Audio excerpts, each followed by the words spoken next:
Il s'agit des sixièmes pourparlers entre les ministres des Affaires étrangères chinois et australiens dans le cadre du dialogue diplomatique et stratégique qui coïncide avec le 50e anniversaire des relations diplomatiques entre les deux pays.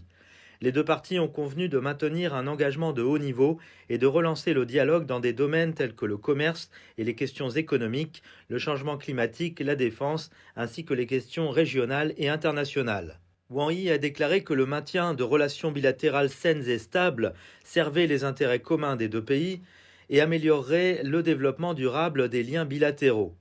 Wang a également souligné la nécessité de maintenir une politique stable et de ne pas revenir en arrière. Il a poursuivi en disant que la Chine et l'Australie devraient se respecter, rechercher un terrain d'entente, tout en mettant de côté leurs différences, pour trouver des solutions acceptables pour les deux parties par le biais de consultations.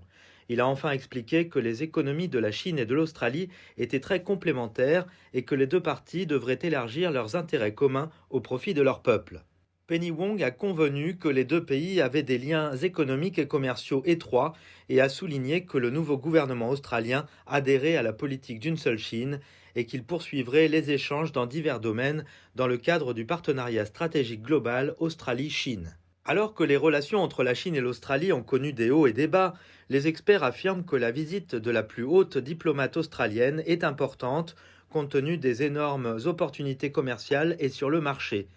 La ministre australienne des Affaires étrangères Penny Wong a déclaré que la marque du succès de sa visite en Chine serait le dialogue en lui-même.